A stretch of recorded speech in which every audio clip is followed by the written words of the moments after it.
In 1974, a wave of Chilean refugees resettled in Canada and elsewhere in the world in the aftermath of a military coup. That's the historical context for a play taking the stage this week at the Seagull Centre studio. It's a dark comedy about exile, love, and the experience of refugees in Canada, told by a young woman looking back on her childhood. And it's a true story by award-winning writer Carmen Aguirre. The Refugee Hotel is a production of the Teesri Duniya Theatre. It's presented in English with Spanish-language surtitles. Paulina Abarca-Cantin directs the Refugee Hotel, and she joins me in studio. Welcome to All in a Weekend. Thank you, Lauren. It's a pleasure to be here. So the Refugee Hotel refers to a hotel in downtown Montreal where Chilean refugees were placed when they arrived. And what happened there? Well, the real hotel in Montreal was called the Queen's Hotel. It's now been demolished, but it was a hotel that was on Peel and Saint-Jacques across from Bonaventure Station, where many Chileans arrived in 1974. There were other hotels between 1974 and 78 that were used to resettle the Chileans that came to Montreal, but that is the original hotel. And what kind of things happened when they got here at this hotel? It was a meeting place for people who really had never met before, and to connect the stories about what was actually happening in Chile. Though there were people coming from concentration camps, there were people coming from Santiago, people coming from the north, people from all walks of life.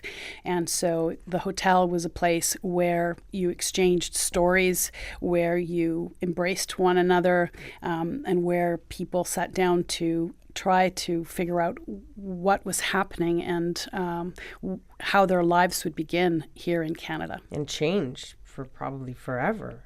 That is correct. So it's not a story that you'd expect to be a comedy, first of all, or even a dark comedy. So where do you find the humor in the story? Well, it's interesting. A lot of cultures, a good example is the Jewish community, embrace hardship through humor.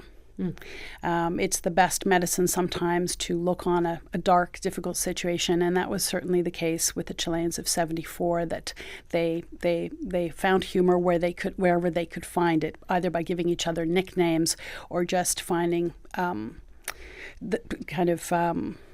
believing that what they were going through was a temporal situation. I know you're born in Chile. How do you relate to the story yourself? Well, I came to Montreal when I was 8 years old, and my family was resettled at the Queen's Hotel. Wow, okay. Later moved across Canada, but this is home.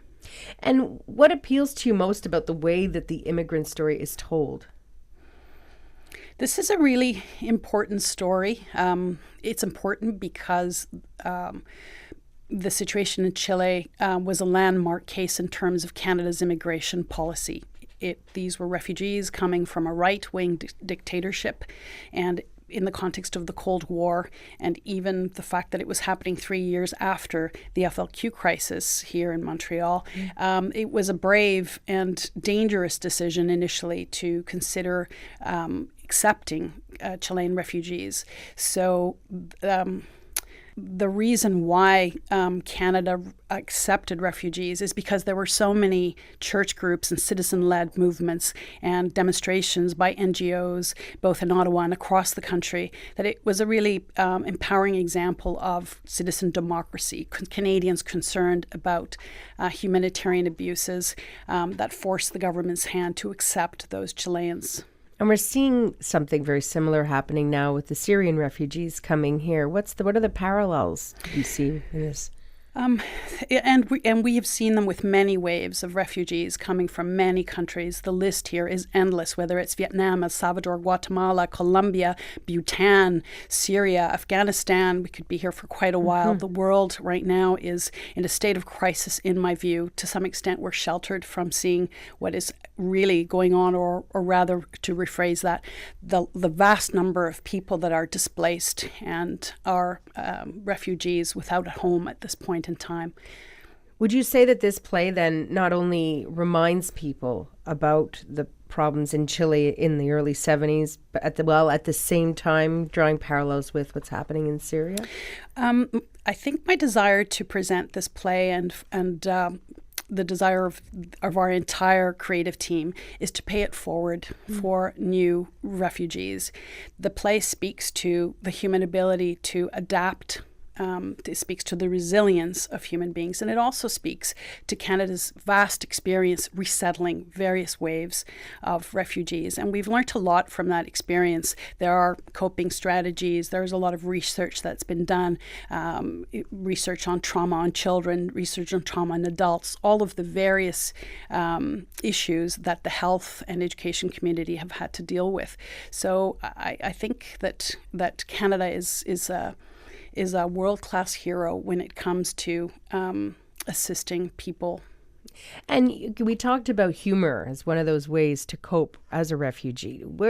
Going back to the play, how does humor play into it in the sense, is it a Chilean humor specifically? It is Chilean humor, but at the same time, it's the humor of family and community. The play is told from the point of view of an 8-year-old girl, so it's the perspective of a child, and the child's view is always somewhat magical. It's herself and her brother, her mother and father, and the 4 other Chileans that they encounter, as well as the 3 Canadians that they meet.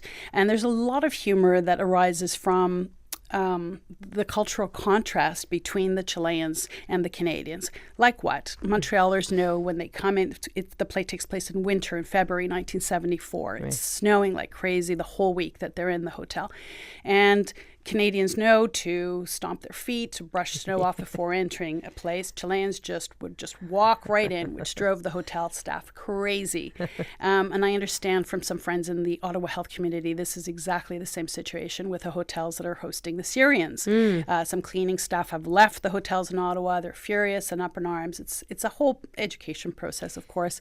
It's part of the welcoming package, if you will, for refugees, to teach them about the ways of our country. Right, and it's adapting as you would in any country. Even if you're just traveling, there are certain things that you have to learn when you go, right? That's right. So there's a lot of humor arising from that. The other interesting thing, there's a little bit of humor arising from the French, English, and Spanish language, the misunderstandings, and the jokes and words that mean different things in those 3 languages.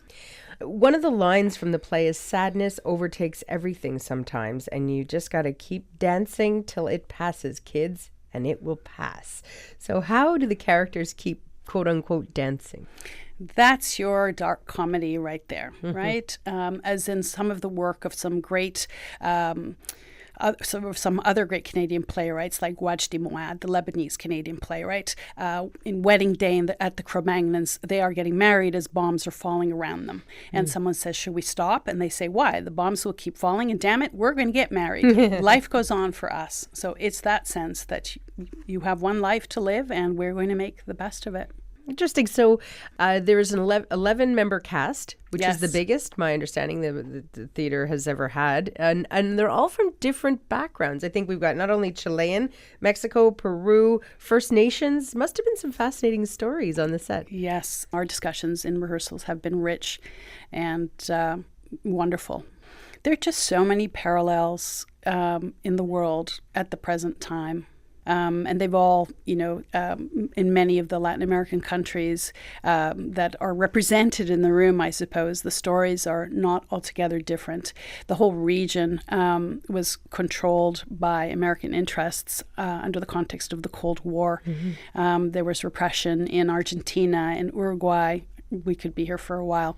And so what is surprising to us is how similar the tactics and techniques are.